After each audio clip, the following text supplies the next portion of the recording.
Your name's Steve Wyomissing.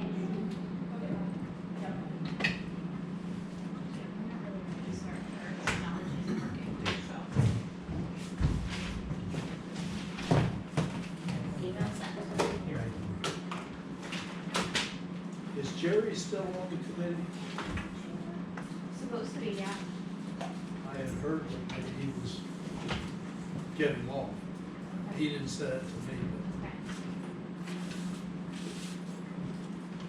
but Larry Walski is on it, right?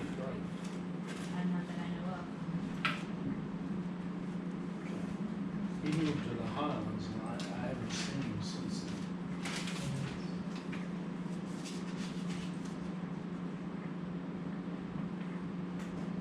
All right, well, is there anybody here that does not have a copy of the agenda that's on the committee? No, I know. I'm still trying to. It's on my iPhone. She sent me. Oh, okay. Yeah, I have it electronically. Okay, all right. We have it, we just don't have it in front of us. No, I haven't.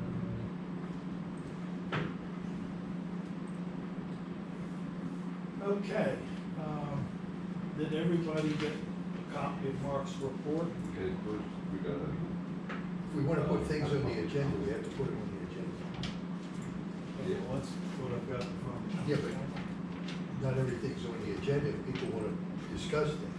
that, you first gotta ask if there's any public comment. Okay, I'm sorry. Any public comment on, the last meeting that we had via Zoom? Chestnut on Greenline Road. I'm looking for a status, this committee put forth a resolution to council concerning the reduction of the herd. And what I'm looking for is a status on that. I read the June council meetings and, nothing was in there, probably because he didn't meet, and I listened at the July council meeting. I'm looking for a status on the resolution. Well, that's item 9 on the agenda. That's fine, I'll hold my We'll be hitting comments that. until then. Okay. Any other comments? Okay. Mark's report on the tree diseases. I think it's very good, it's complete. The only thing I would add Yes, to sir. it is, he is doing some spraying for the Canadian hemlocks, which have some kind of disease. Anybody else have comments on that?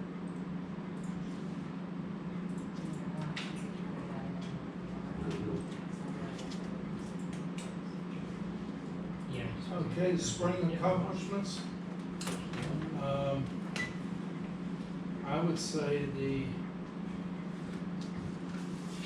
annual flowers that they have in there right now are very nice. It's red, pink, and white petunias. And really all you have to do is twice a summer deadhead them. That shouldn't take more than an hour to do. And I think it looks very nice. Anybody else want to throw something in there on that? Centennial Circle? It's wonderful. I guess up for the weekend, they commented, I love it.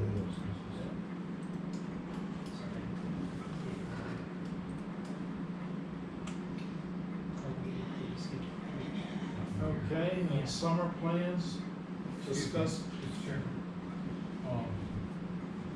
Parks Department would like to discuss this subsection I'm I. sorry? We need to discuss this subsection I and double I, just to give you a status report on that, and also we're ready to remove the steps at the board. So it's number 4, Right. and then you have A, and then you have I, and double I. So I, we can report that, Okay. you know, they've done some extensive maintenance on all of the borough, parkland, flower beds, plantings around the facility. They've done a lot of weeding and some pruning of some shrubs and trees. mulched everything, and then, you know, kind of most importantly, the removal of the pool steps and the installation of the graded path. So they completely removed the steps that are just east of the pool on Parkside Drive Okay. North. Those have been completely removed. They installed a new path, trying to make it as, you know, least amount of grade as possible. And we came in well under budget for that project, so. Terrific. Is there anything else on that? Anybody wants to talk about? Could I just have a point of order? Sure. I would like to move that under item 9 of the agenda, where it has wildlife observations, discuss any observed wildlife, we include and discuss the situation involving the culling and control of the deer herd. Okay. So I move that be added to the agenda so that we don't get in trouble by not having it on the agenda. Well, let's pull up 9 again. It just says discuss any observed wildlife. Well, That that's- isn't going to address this gentleman's concern, or I assume that has to do with the USDA report. no, it just says discuss any observed wildlife. So yes, We want to discuss, you need to make a motion to amend the agenda. So you made a motion, Right. someone needs to second I'll it. second it. Okay. All in favor? Aye. Now you need to have public comment on opening up that agenda item, which you can either have now or you can wait until you actually discuss it on the agenda. All right, we'll do it right now. I try to get into the park every day. no, this is, Public you're comment. asking whether the public wants to comment on opening this agenda item I up. want to go first and then ask for comment. But it's public comment has to come first. Okay. Public comment on.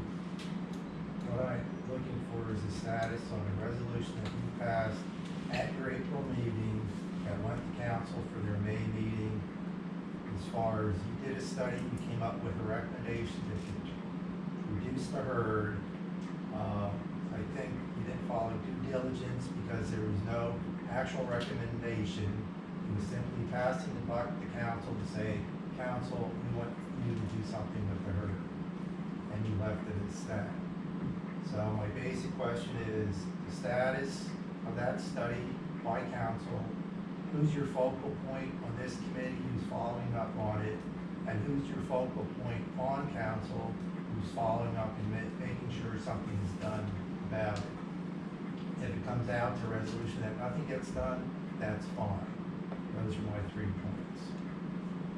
Okay, I can answer part of that. This was driven by Larry Walsky, who was the previous chairman, and he's not here. He now lives in the Highlands. And I'm sure he's still adamant about culling the herd. But in talking with other members on the committee, nobody else was, red hot about it. I beg to differ with that. I'm the person that made the motion that we recommend, sir, we don't have any power to do much of anything. It's council that holds all the cards and has the control. We were entitled to see the study, but the study was shared with us. And at a meeting, I made a motion that we recommended to council that they take steps to cull the deer herd. There are other people in the committee that do have strong feelings about the deer herd. Well, Larry was the one that was the most vocal. Well, whether or not you pass a resolution, whether as a group, that's how you voted. Now, is my understanding that you as a committee, all you could do is put forth that recommendation without taking things out of the actual study, which we as taxpayers, our money was used for to pay for, to say, out of these 5 items, we're looking at possibly 2 or 3. So what you basically did is put the ball in council's court, and council is to make a decision. So in other words, you have no power, you went as far as you could. What happened, me being the council representative on this commission, I did present it to council. As you know, we had the study done from the USDA, and that came back, we had a population study done, recommendations. Where it stands now is the next step before the Department of Agriculture will get involved is we need a damage report. And that is being compiled. It is council's position, when this was brought up, that we're going to table this for right now, okay? And the reason it has to go before council is because it is involving quite a substantial amount of money. At $1,000 a deer, personally, and I speak for a few other councilmen, I'm not in favor of it, because I think it's throwing money away. Because the deer are gonna continue to come back each year. You can, on your own property during hunting season, legally use bow and arrow and shoot the deer. If you meet the game commission requirements That's to do correct. that legally. Right. You know, that is permissible, you cannot discharge a firearm. And that's pretty much where it stands right now. That's fine, so this committee went as far as it could, That is correct. it went to council. Who's doing or putting together the damage report? I guess that's, Pat, you're having police department work on that, you know. Because most of it does come from the police involved in accidents, deer. So Pat, are you currently working on it? You have an estimated time, like late fall or something? Or is it, We'll do an accident survey probably sometime around the end of October. what? We'll complete the accident survey for the year sometime around the end of October. Okay. So what are you going to do as far as input from residents, as far as that, as far as property damage? Well, one thing the council have kicked around and is the possibility of, you know, the people that are mostly affected, ask them if they want to contribute money towards it, that's fine. I know one resident who has already made an offer. Excuse me. So, but that hasn't been done formally. So really the whole thing is, you know, right now in limbo. There's something in that report that the USDA can only herd the deer a few times. You know, there's a certain time limit involved there. I'm not sure if it was in this one or a previous one. That's So the $1,000 per deer It's $1,000 per was deer. based on what? That's, In the deed? that comes from the state. Yeah. So there would be no way that you could have like a regular hunting season where hunters harvest the deer and give it to nonprofit, you can't. No, because we they're have to covering- hire, you know, the state has sharpshooters for, you know, lack of a better term. And the state has to authorize those people to come in and, you know, and call the herd or whatever terminology. One of the problems, sir, is that the council does not seem to understand the public health hazard and the problems for our park that this deer herd represents. And they, for years, have tried to ignore it. And this committee, on occasion, frustratingly, has tried to deal with it as best we can, but we don't have any power. Oh, I understand. Okay, so the question, it all lies with council. They have plenty of money to solve the deer problem. We got 78 deer per square mile by the deer study.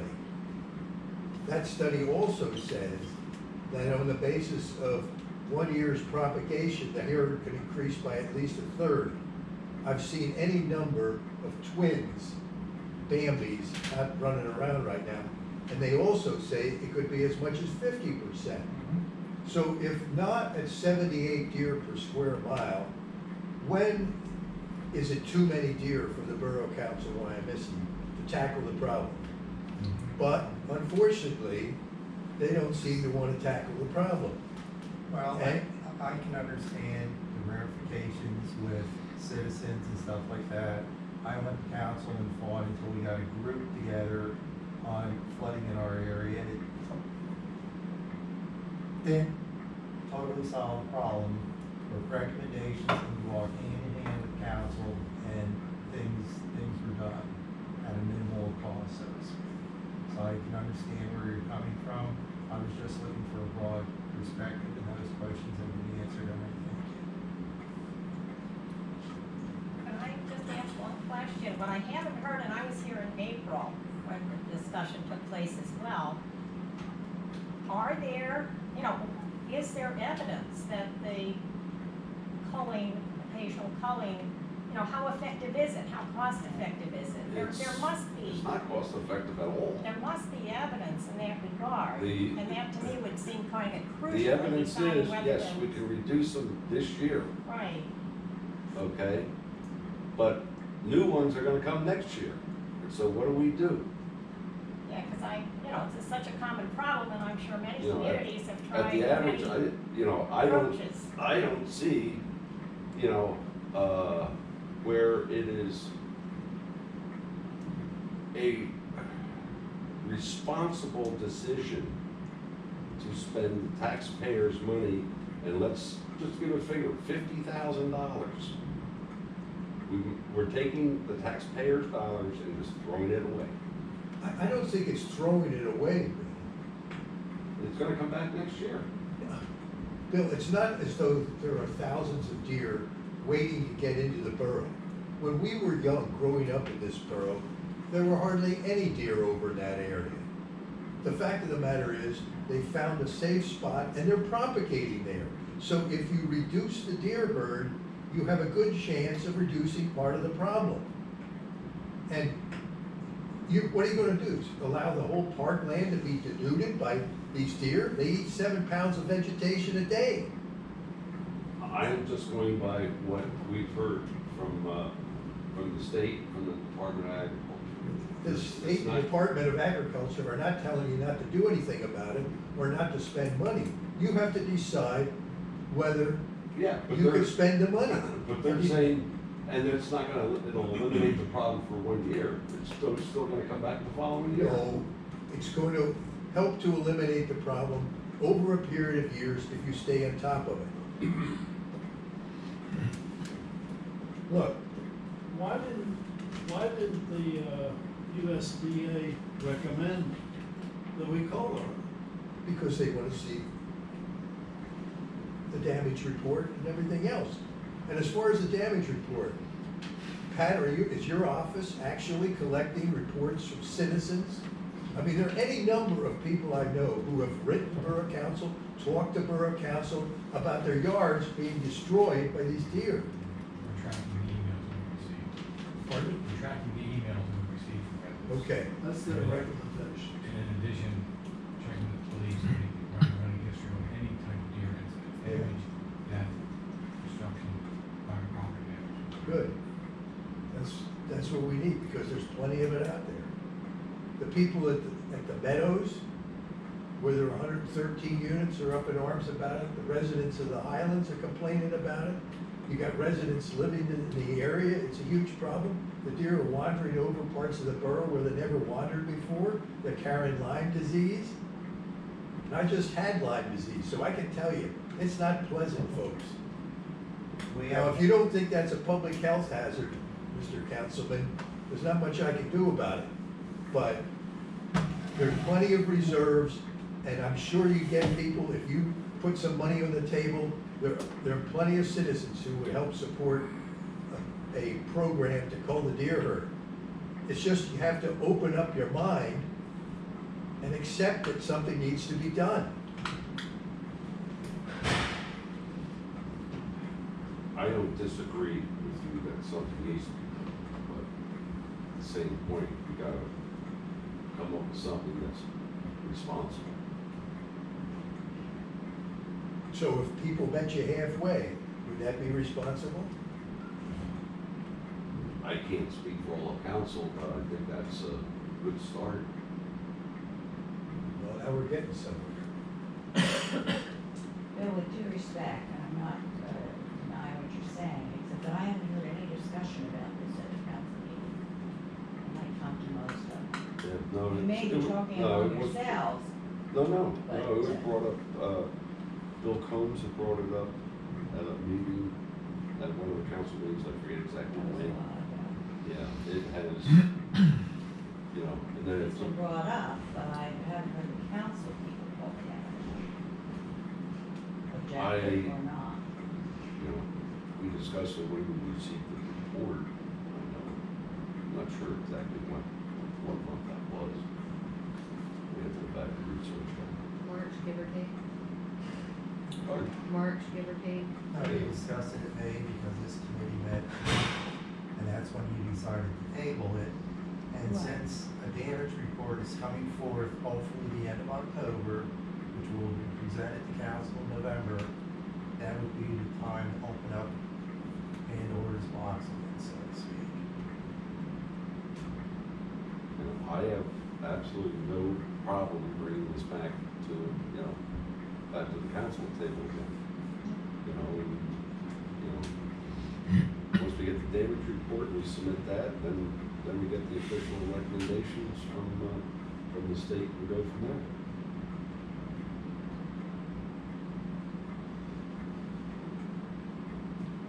You know, too bad the state moves very slow, you know? On everything. Along with other bodies. Yeah. But let me just assure you, sir, people aren't gonna drop this. This is gonna come to a head, and sooner rather than later. Well, the flooding problem came to a head in an engineering study was done. And some things were done, and then of course the virus came and hopefully things will pick up again. As long as the ball doesn't stop rolling, that's the important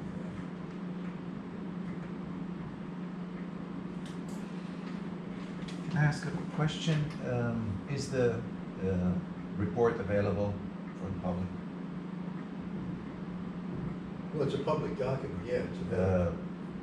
I have reason to ask, yes, is it or not? Because this is a document that technically belongs to the DEA, but we paid for it, so is it available under the Right to Know Act? Yes. I'll say it is available on the Right to Know Act, and we have secured permission from the USDA to release it if requested. Okay, thank you, appreciate it.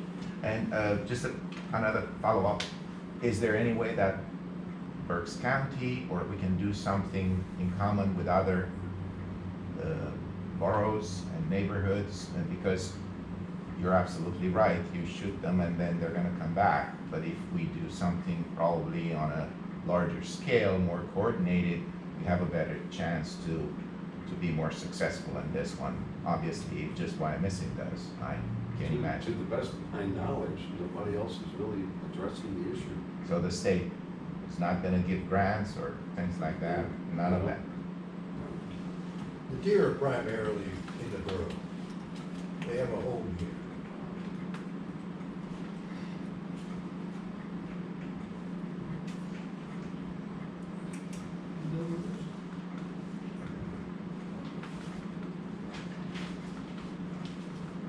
Any other comments on that?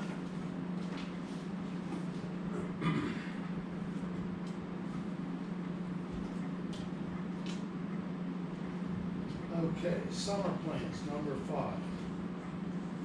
Discuss what projects have been completed, will be completed during the summer. Pedestrian bridge, which is temporary replacement. Let's do that one first. Pedestrian bridge is done. Okay. The engineers inspected it. Parks Department has just finished up this morning installing riprap, which is like large boulders to protect the abutment in that area. So that's done and open, Okay. good to go. You want me to just keep moving on? Yeah. The bridge decking on Old Man Echo, they're working on that still. They kind of had to pull away from that momentarily to do that riprap project, so that's about halfway done. And then we ordered a few bike racks for Happy Hollow and Hills Playground, and they're ordered to match the current playground structures. We saw a need for something more permanent for the kids at the playground. And then the installation of the shade structure for my daughter's Make-A-Wish will be actually pretty much as soon as the playground concludes, we're gonna coordinate that where we install that So shade that'd be in structure. the fall. Yeah, probably more into August, and that's kind of, depending on the Parks Department availability, so. Thank you. Half from Parkside Drive to north to Pool. But discuss the work that was completed to remove the steps. Kind of did that. Yeah, Okay, Stonehouse Master Plan. That would be me. Bear with me while I pull these plans up. They're pretty large file size, so unfortunately sometimes they do freeze up my Adobe. Okay, so I believe you're all aware in late 2019, early 2020, the borough engaged in a contract with a firm called Architera to do a master plan study of the Stonehouse property. Architera has been sending back to Dan and myself phased recommendations for everything from down at the stream bank, the tennis courts, the trails around the Stonehouse. Dan and I, in going through those recommendations, we're trying to prioritize most important to least important in terms of public health and safety, how the Stonehouse Park system is used, and what it made sense to attempt to tackle first. In doing that, we identified the walking trail, ADA, guardrail, and handrail recommendations being of the utmost importance, both for a liability issue to the borough and just in terms of public safety and accessibility. As part of that, these pages that I'm about to flip through, we asked Architera for grant application purposes to break the recommendations into 4 phases. Each phase is roughly around $100,000 in improvement cost, and what you see on the plans I'm about to show you are what their recommendations are. So phase 1, if I could turn on the laser pointer. Phase 1 involves some form of ADA parking along Parkside Drive North. In presenting these plans to the infrastructure committee, certain members did not like this approach. Dan actually had a great recommendation to do a bump and curb along Parkside Drive North, do angled parking. Architera is estimating we could probably get 27 parking spaces along Parkside Drive North if we did that. They would not obviously all be ADA spaces, but figure anywhere from 3 to 5 ADA spaces with the balance being regular parking. The cost to make that change versus what you're looking at on this plan, it's actually about $3,000 less. In addition to that parking area, everything you see on blue, that's existing or proposed, well, I shouldn't say that. That's existing pavement. The green is existing crushed stone that would be replaced with pavement. ADA access would be provided from this parking lot to the tennis courts as well as the gazebo. And then the existing parking lot off of Parkside Drive South would have some additional designated ADA spaces added to it.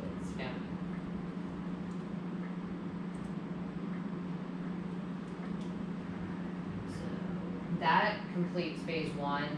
Again, estimated, give me 1 second. here's the phasing cost estimates that go along with the different phases. So you can see for phase one, the total's about $98,640. The borough received grant funding through the Greenways Trails and Recreation Program to the tune of $60,000 for another project at the Berkshire Heights Playground.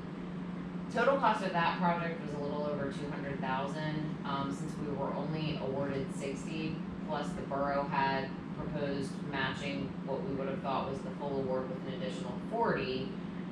I went back to the program that awarded us that $60,000 and asked about flipping that from the Berkshire Heights Playground to phase one of the Stonehouse project, mainly because the $60,000 they gave us would accomplish nothing at the Berkshire Heights Playground.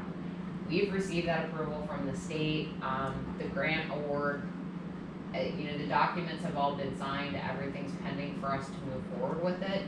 The request from the infrastructure committee was that they wanted park and shade and also the rec board to weigh in on the different phases and effectively, at the end of this, if you're willing to make a recommendation to move forward with these improvements as shown on these phasing plans, that would be one of the steps necessary to move forward. So phase two involves new boulder walls. This is the pathway that leads from, the duck ponds down here, the stone houses down here, leads over to the bridge that connects over to the swimming pool. So put some new boulder walls in place to, help stop the erosion that's taking place there, and that will continue to remediate this existing wooden bridge that connects. This is the new trail that actually the Park Skies just created where they took out those steps. So remediate this bridge and then remediate the existing asphalt parking over here. Additional parts of phase two, the wooden bridge that's at the eastern side of the duck pond. There's like that little 3-plank, 4-plank bridge that the water goes underneath. Are you all familiar with what I'm talking about? To remediate that, and then some additional remediation of paving between the tennis courts and Parkside Drive.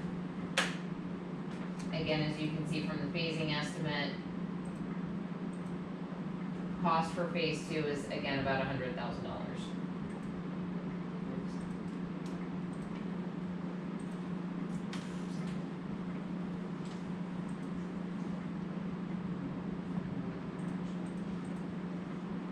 Phase three, put safety barriers in place. If you've walked this section of the trail, I'm sure you're aware there's potentially some steep drop-off points in these areas. So the boulders are to stop erosion. The safety barriers would be to prevent someone from slipping, falling, potentially getting seriously hurt. Replacement of the walkway north of the stone house, replacement of handrails around the stone house, new tennis court steps and handrails. And that would be it for phase three. And as you can see from the phasing estimate, again, cost of about $100,000. The final piece to this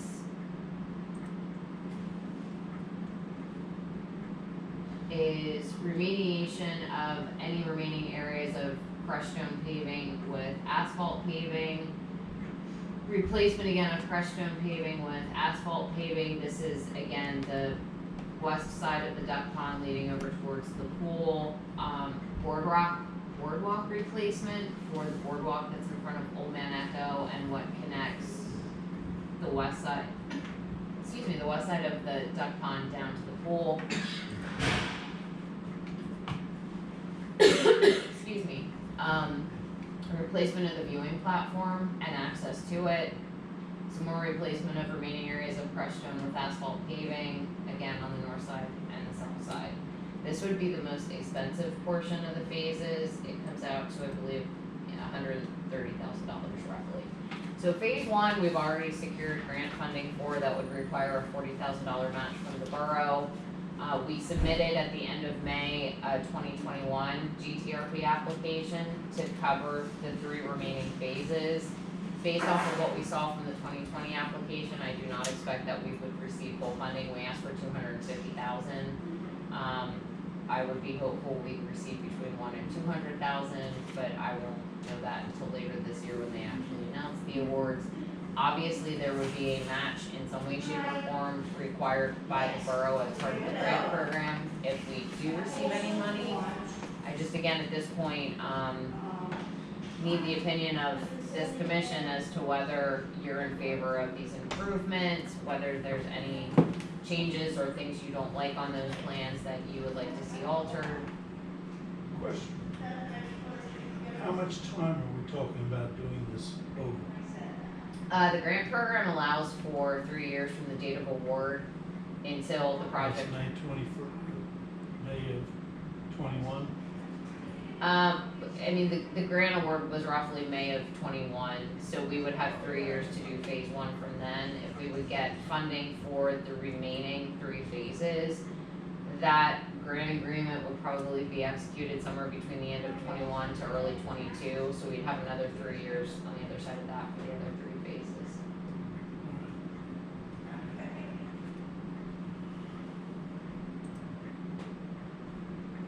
Does anybody have any questions about what's shown on these plans?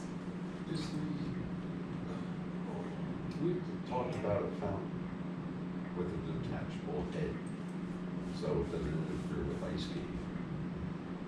And it helps circulate the water. Has that been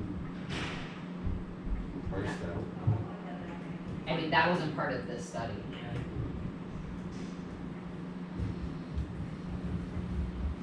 Well, it's very comprehensive. There's gonna be further recommendations coming. Dan and I just got the tennis courts and the actual stone house, like directly around the stone house, some other exterior facade and improvements they were proposing there. Once we receive that, they'll compile that into a comprehensive final report with like an executive summary. Again, they've already made suggestions for improvements along the creek, you know, things we could do with vegetation, with invasive species, with, you know, future native plants, all great ideas and definitely things that should be considered, but in terms of trying to prioritize what should we be spending the money on that, you know, both the borough and the public is gonna benefit from the most immediately, public safety, access, liability, it was kind of a no-brainer. You know, for eating the algae, a lot of municipalities are bringing in Israeli carp. It's a cheap alternative to getting rid of the algae scum. Until one escapes the pond and ends up in the creek and then you have an invasive species in your creek in a class A trout stream. I think they might be sterilized. Yeah. No, I'm serious. I don't think they could propagate. That pond water's too warm. We went Okay, alright. But that also, I mean, my understanding, I could be wrong, we did not ask as part of this study for any recommendations specific for the duck pond. It was more current trail system, how the property's used, you know, for everything from concerts to people walking to rental of the stone house and the facility itself, and recommendations for that. Okay. This is certainly, you know, Stonehouse and its properties is certainly a true gem to the borough. And it's one that we gotta, you know, stay on top of, which has been done, and to maintain its beauty. Having said that, I will make a motion that we approve this and move it on to council. Second. All those in favor say aye. Motion carries. Thank you.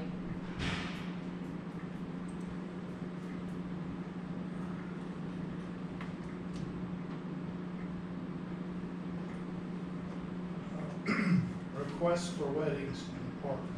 All I'll actually take this one too. Outside of Barbara, I don't think any of you remember Sarah Crothers, who worked for us as an intern maybe 5 years ago. Sarah moved on and now works for the Schuylkill River Greenways and Trails Association. Her and her fiance Nate, who just bought a house literally over the Wyomissing border in West Riding, are getting married next year. And Nate proposed to her in the Enchanted Forest. They walk there frequently. So she reached out to me and said, you know, this area has a very special meaning to us. We would like to hold our wedding there. And in doing some research and talking to Dan and talking to Jim and talking to Dave Boucher, there doesn't seem to be really any protocol, rules, or regulations on an event like that occurring in the parklands. So, I mean, the next step to me was to bring it to this committee for, you know, some type of policy, procedure. Are you even in favor of allowing it to happen? I'm aware of one time it occurred maybe 10 to 15 years ago for a borough employee specifically. I think one restriction is no alcohol. Yeah. That's the only thing that I can think of. My concern was a parking plan. There's not parking immediately adjacent other than the small lot at the Parks Barn to the Enchanted Forest. So I mean, my point was you're going to have, you know, an area designated where your guests are gonna park, almost a shuttle service to get them to and from. You know, no loud music, no disturbing the peace of other people using the park, like just your general common sense requirements. Yeah, and there were other, there has been another wedding back there that I'm familiar with. Somebody who was renting the house back there by the barn, one of those doors. I think it sets a dangerous precedent.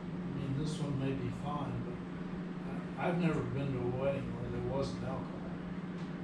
Well, this is just the wedding, not the reception. The reception would be held somewhere else. Just they wanna hold the ceremony only in the parklands. I don't know what the objection, I mean, it's not gonna be huge. How about setting a precedent? She said 50 to 80 people.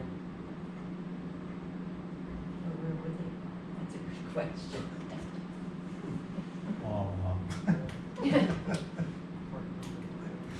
They'd have to get Highlands approval, That's what we're but even that's not gonna hold 50 to 80 Yeah. vehicles. Well, that would, Wasn't that there would some be the talk biggest- one time about letting them post a bond or something like that? It's not a bad idea, meaning to Cover. cover any potential damage, Yeah, some type of security deposit. written legalese. I mean, I think we could definitely, if this commission is in favor of allowing it to happen, I would think you would wanna approve each individual request as it happens. You know, maybe have Dan and I work with the solicitor to come up with a draft list of policies, procedures, and regulations that, you know, you can kind of go through a checklist for future requests. And then, yes, there's some type of binding document between the person requesting and the borough with financial surety or security provided. You gotta remember that you're opening the door. This might be a nice wedding. Doesn't make the same thing as like renting a stone house. Kind of. I've also fielded calls and just kind of pass them on to her. It almost seems like if we don't take advantage of having the policy in place and being able to regulate that, I mean, you guys know, you see it everywhere, they're almost kind of doing anyway, so it's almost maybe, you know, kind of get ahead of it and have procedures in place that, you know, you can control Well, that. my concern, even if it's just the wedding itself, okay, now I assume there's gonna be flowers delivered, and maybe an arbor or something put up there, so trucks gotta go back and forth. Do we want heavy trucks traveling down the path? That's not my question to answer. You know? And that's why I'm bringing it I to mean, you. you know, because I've seen it, actually, I chased a couple, you know, photographers out. I said, fine, if you wanna, you know, come in and take pictures, great, but you can't have your car in here. Well, and I And I'd mean, asked them, how the hell did you get your car in here in the first place? You know, and they said, well, the gate was open, so. you can, I mean, Dan Doyne and I know way more than anyone, you know, driving, if you come in either High Road or Old Wyomissing Road to get to the Parks Barn, yeah, there's signs that say authorized personnel, do people respect those? No. Do borough staff drive 5 miles an hour or less to get to the Parks Barn? Yes. Are other people driving on that, respecting the speed limit? I mean, that's, you could put something in policy that says you are required to respect X, Y, and Z, like deliveries must be made on foot from wherever, and then if Yeah, they wanna. and who's gonna police that? We had, I'd hate to see what, you know, the Parks Department works hard in maintaining that. And I'd hate to see some trucks come in there and chew it all up, or, people mulling around, flattening down vegetation. Just, You're preaching to the choir. Hamden Township has all of Monocacy Hill as a township park. And they came to us looking for exactly what you're saying. And it was a friend of a friend and friends on the board of supervisors. And we agreed to do it. But we did have them post a bond. Well, it was like the second or third wedding up on Monocacy Hill, but supposedly the wedding party did not bring the beer in, but they needed a beer truck and they were trucking it up. And it was a mess. What about the stone house? Is there a policy there? I'm sorry? What about the stone house? Yeah, we restrict alcohol, you can't have that in any of the borough No, facilities. I meant for weddings. Yeah, Dave Boucher told me actually his stepdaughter got married there. Why don't we, maybe we should refer people to the stone house and say, I mean, that's part of the park system. Mhm. And limit weddings to the stone house area. Also, the number of people attending.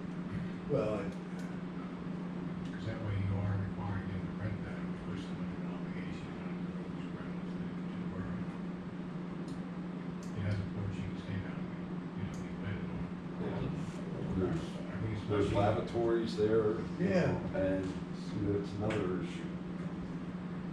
yeah, I could see it getting to be a problem. I mean, you have the same problem to a certain extent when you had all these runs through the park. This run and that run, and of course it puts pressure on the police department because they got other things to do. Mhm. And they gotta police that, and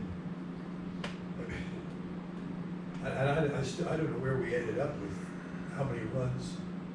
Do they have to have some connection to the borough, don't they? I mean, but there have been runs there that haven't had any connection. They don't have to have a connection to the borough, they just need approval through a permit process with the police department, the fire and police committee, and council. I don't know, I think maybe the easiest way the better way is to limit weddings to the stone house area. I agree. I agree, then you wouldn't have to go through that road and Yep. parking here, I think would be Yeah. horrendous. It's a little better stone house. Somebody wanna make a motion to that? I'll make a motion that we deny the request to use the Chan Forest area, but if they wish to go through the rental process and utilize the stone house, I'm in favor of that. I'll make that motion. I'll second. All those in favor? Aye.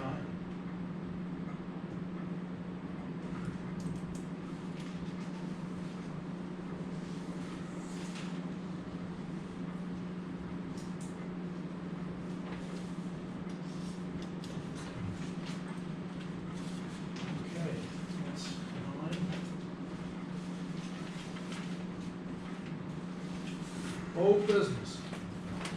Any agenda item being proposed for discussion that are not listed under the old business section must have a motion made to add the item to the agenda to be further discussed and action taken. We have a weed pilot program, the planning option that Centennial Circle. I have a question on the weed wrangler. Yes? Is that like Roundup?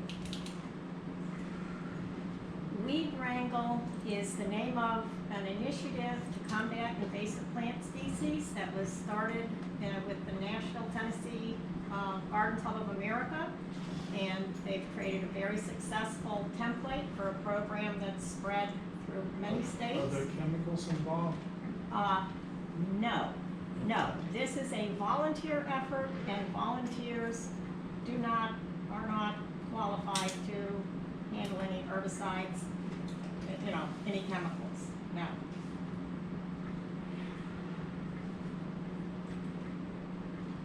And, what is your background in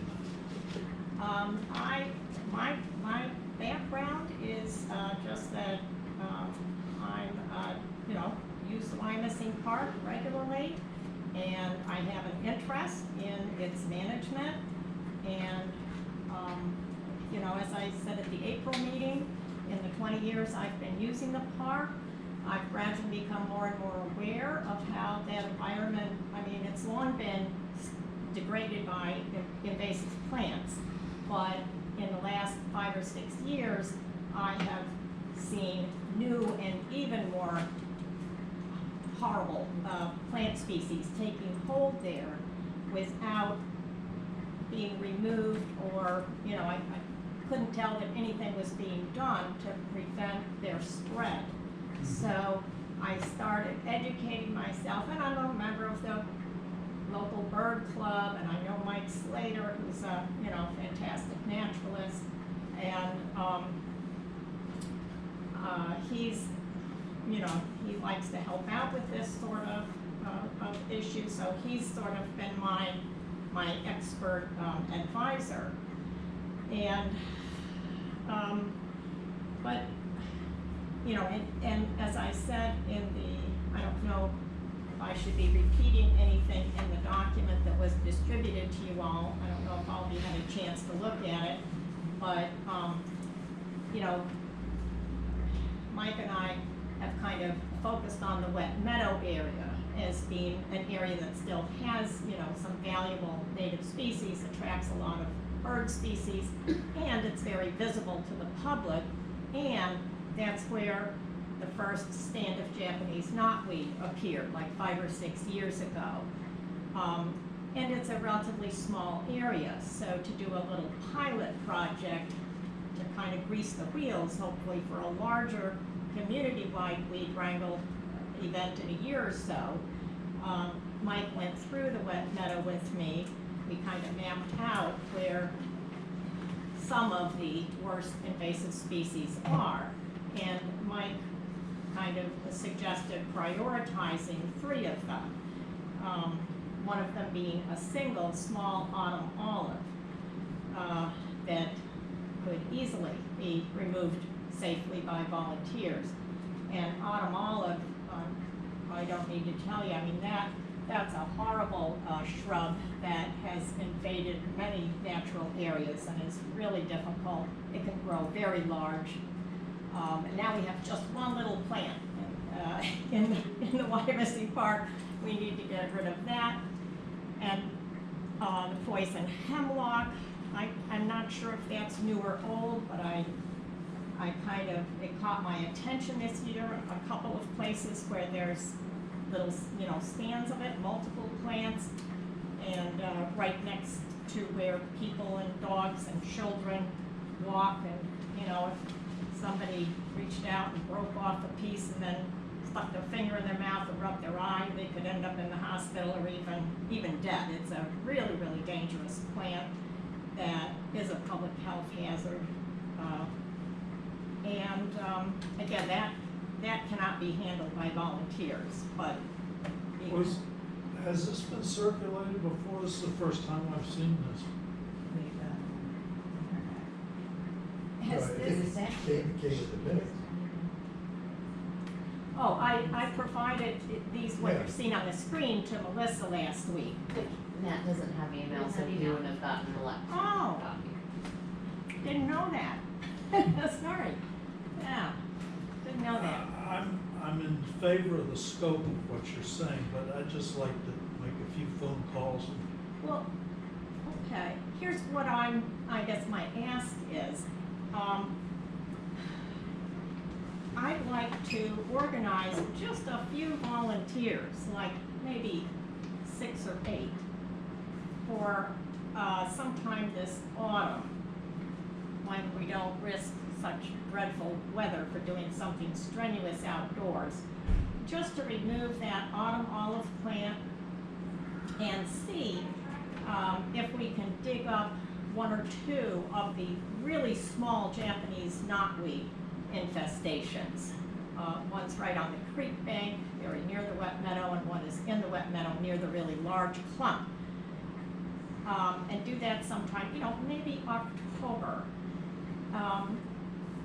And what I would need from the borough would be, some help with perhaps publicizing this, and if there is some equipment, like, I don't know if you have an uprooter, if not, that can dig up small trees, or some shovels, that sort of equipment. And what we really need the borough to do is properly dispose of the material that's removed. You can't throw Japanese knotweed on a compost pile. That's, I'm not exactly sure what's legal, what's what would acceptable. happen if you burned it? The roots can apparently survive burning. That's not a, Good grief. it's an awful, one possibility would be, again, we're not proposing to remove large amounts of material, but it could be put into black plastic contractor bags. And, if landfills accept that's, I would have to check that out. The fact sheet from the Extension Service on Japanese knotweed does not address what's acceptable in terms of disposal, but that part the volunteers probably could not do on their own. What is the correct name of that? That sounds like a colloquial term, knotweed. Japanese, knotweed, like a knot in a rope, K-N-O-T. Who's the genus and species of wood? Dan, are you familiar with this? Maybe the thing to do is for you and this nice lady to Lucy. Lucy, to fine tune this and see whether you can come up with a program that's acceptable to the park. Right, so she presented this at our last meeting, and I spoke with her back in, she contacted me back in the, that was like the end of the winter, and then she presented this, and we let her know that a program like this, as far as from a staffing standpoint, would be very, very difficult for us. Our guys are already stretched as it is. But things like that, where if we can help dispose, I don't know how, I don't know. Is it putting it in a bag and throwing it in a dumpster? We can easily do that. I don't know. Well, we just don't have my suggestion is that we tentatively approve it to your final say-so. Yeah. And if you think you could work out a pilot program, then, I think I would be fine with at least trying it. It's a noble effort, Yeah. so, Yeah, I like the scope of it. so let's see whether between the two sides, you can arrive at. Yeah, And then go ahead with it. right. But if you don't feel comfortable with it, No, from my standpoint, like I said, we just have too much going on that to Sure, add things. sure. She's very wonderful, and has friends that have people that want to volunteer. So if that's what they want to do, just my opinion from our standpoint, I think we should just authorize them to work under us in the borough to do their program. Like she requested, when needing help with advertising, we can put it in newsletters and, you know, on. I move that we accept and approve a pilot program for the fall, having as its goal the removal of some noxious plants, all worked through the cooperation of the Parks Department and subject to their supervision and control. I second That sounds great. But just one further comment, and it's really a request for information.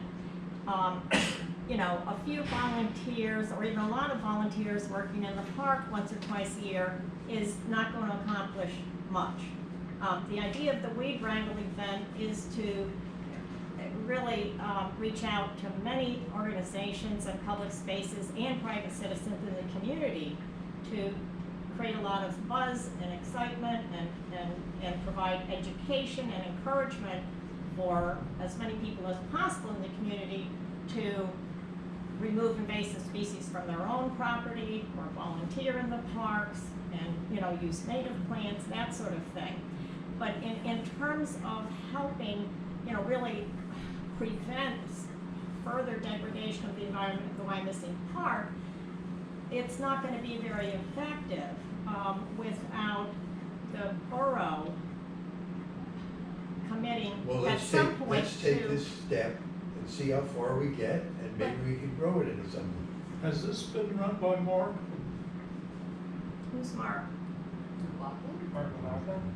Yeah. What did, No, she's street trees, he wouldn't be involved in this. Pardon? He's in the street tree farming, he would not be involved in something that has to do with the parklands. Yeah, but Dwayne would. No, Dwayne, that's Dwayne, Mark has nothing to do with the tree park, with the Dwayne's, parks. all right. And what did you think of that? I think it's good, it's something we should look into. Like you said, try to get it started, like Dan said. For us to try to, we have no extra time for us to try to, we're really busy. But if they can get it started, I think, like you said, let's get it started and see whether we can make it grow. And report back October 27th? Yes, that's, If I could, like, Be done. could you just specify, I mean, other than the disposal yes. of the plants and, you know, like you asked for maybe some hand tools and things like that, what else are you looking from the maintenance staff, the borough Parks and Rec staff that maintain that's just my thing, like from our standpoint. Yes, We and just I- don't have the staff to, I totally understand, and I've talked with some of your staff. Sure. You know, when I'm out in the park, and I understand that completely. Really, at the moment, I can't think of anything else. okay, Yeah, we're not looking for manpower hours. sure, No. okay. Do you have to do the initial pulling for your eradication? Yeah. Do you have substantial volunteers now? I have held off trying to, you know, actually recruit volunteers until I know that, you know, we're gonna have permission. I guarantee you, I have been approached in the park by a woman who turned out to be one of the Wyomissing Area Garden Club members. And she came up to me, I don't know, because I wear binoculars, you know, I wear a hat and binoculars and a vest, and sometimes people think, oh, she must be some official, you know? She must be the park ranger. And she, you know. she Well, that said- was the one organization I was thinking, Well, maybe This contact. woman, Carol Ann, I think her name was, she said to me, do you know who's responsible for maintaining the park? She says, look at all these invasive plants. And I said, oh, well, I am trying to do something about it. So, I'm in touch with her, and yeah, she's interested in getting that garden club You involved. may wanna also contact the high school, you know, with some of their courses and so forth. This may fall in perfectly, and maybe you They do volunteer hours Yeah. too. Well, Or and Penn Mike State, Slater, Penn Mike State. Slater suggested, you know, like the master gardening candidates, and, yeah, I think there's plenty of volunteers out there who would enjoy spending a few hours. Yeah, I making bet a they would difference. help you, cause I know the master gardeners help the arboretum over at the At the museum. museum. So, Yeah, Jerry's involved in that. I don't know whether he's still on the committee or not. Well, Dan, I'll send you an email, kind of outlining, kind of the next steps as I see them, and we can figure things out. Thank you. I don't think we have a. I think you need a motion. sec, you need a second to the motion. We have a second, but we didn't I take, second. we didn't, I thought we were still having a discussion on it. oh, okay, sorry. I just, We can do that. I mean, you look like a nice lady. I don't, What? I don't want people dumping Roundup and stuff like that in there that's Oh, gonna. my word, No, from the- absolutely yeah. not. That is forbidden Yeah. in weed wrangle. In no weed wrangle program do volunteers handle or apply any chemicals. And we have that in the minutes that, we have a guarantee that I have, no chemical. I have several correspondence with her. Has not been a single time she's noted Okay. chemical use at all. I think Dan's perfectly capable of handling that. Yes. Yeah, that has not been a single, it's gonna be all mechanical, boots on the ground kind of thing. Okay. All right, we have a motion that's been seconded. All in favor, say aye. Aye. Thank you. Motion carries. Okay.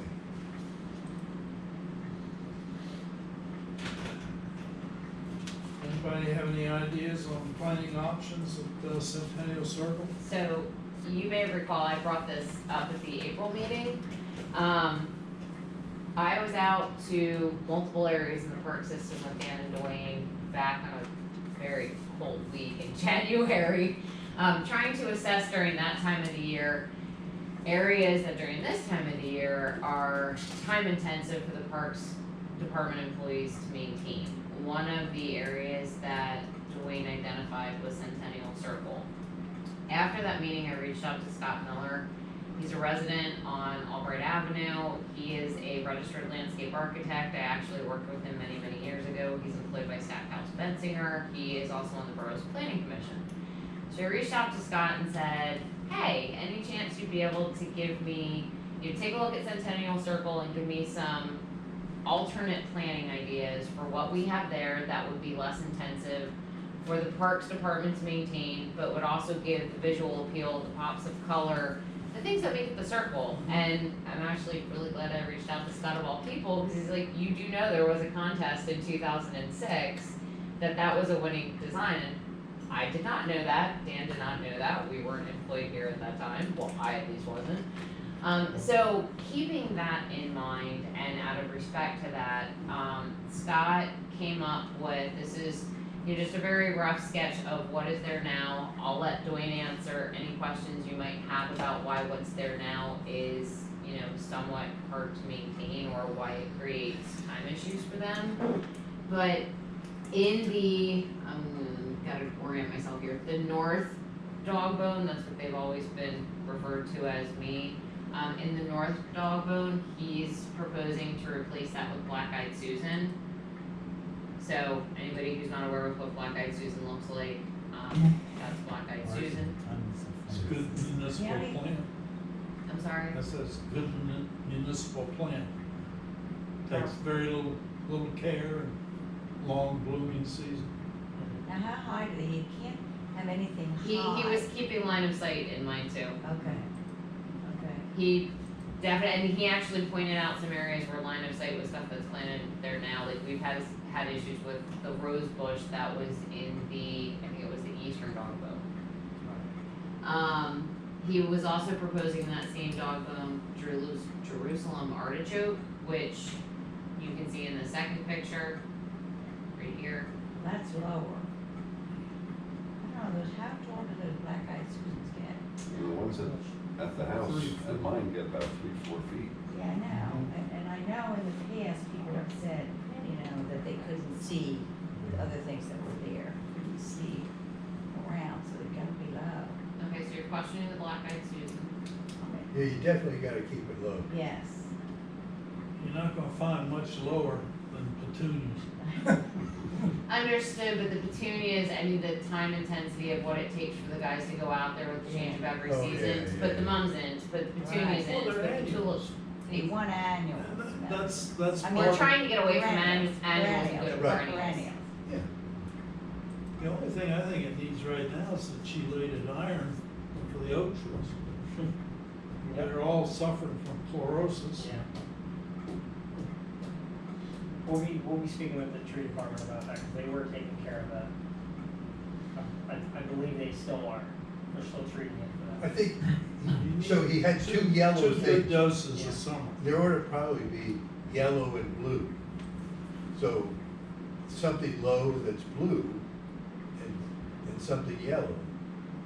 May I ask what's That's blue? the black-eyed Susans don't get too high. I think they'd probably be all right.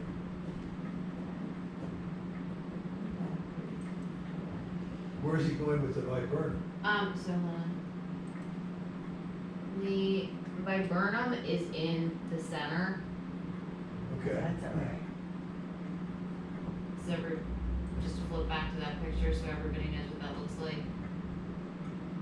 And then the hydrangea, the sundrops, and the butterfly milkweed would all go, it's an interspersement of those around the other dog bones. Dwayne, I know you had a very limited time to look at this. Do you have any maintenance? Cause if there's something that's being proposed that you're not in favor of from a maintenance standpoint. I thought it looked pretty good myself for what we put out to, for maintaining and take care of it.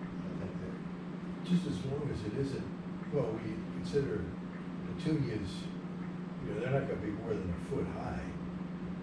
So You don't wanna go much more than a foot high. 2 feet's the line of sight requirement. Susans are wonderful. Pardon? 2 feet is the line of sight requirement, Okay. at least for the dog bones. Yeah. Everything in the center is set back far enough that it's a non-issue. Yeah, that's Yeah. I think everything else that's included in there, maybe except for the black roses, is less than 2 feet. We're approved for it.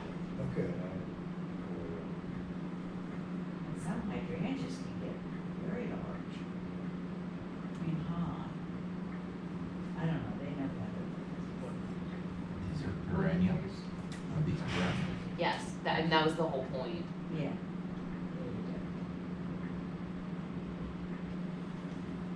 I need to look at it.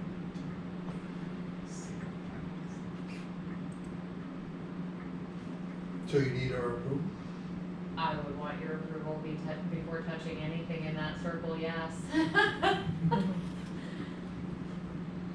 So we're voting on this particular plan here, right? Correct. I'll make a motion to go that way. Second. And before you take formal action to approve that, I would add, you may wanna consider motion to approve that subject to further conversation with the landscape architect about line of sight issues. Line of sight is. Sure. And Dwayne, include Dwayne in And I just got one question, is that for next year? No, doing tomorrow. that. Okay, Yeah, what? What you have there now should be good to October. Okay, we need a vote. All those in favor of the motion? Aye. Aye. Motion carries. Who did the second one? I did.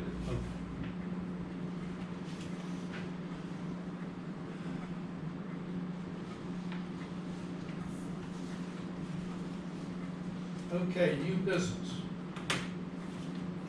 Any agenda items being proposed for discussion that are not listed under the new business section must have a motion made to add the item to the agenda to be further discussed and action taken. I think we're okay with that. I move we adjourn.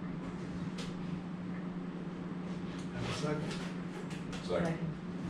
So moved.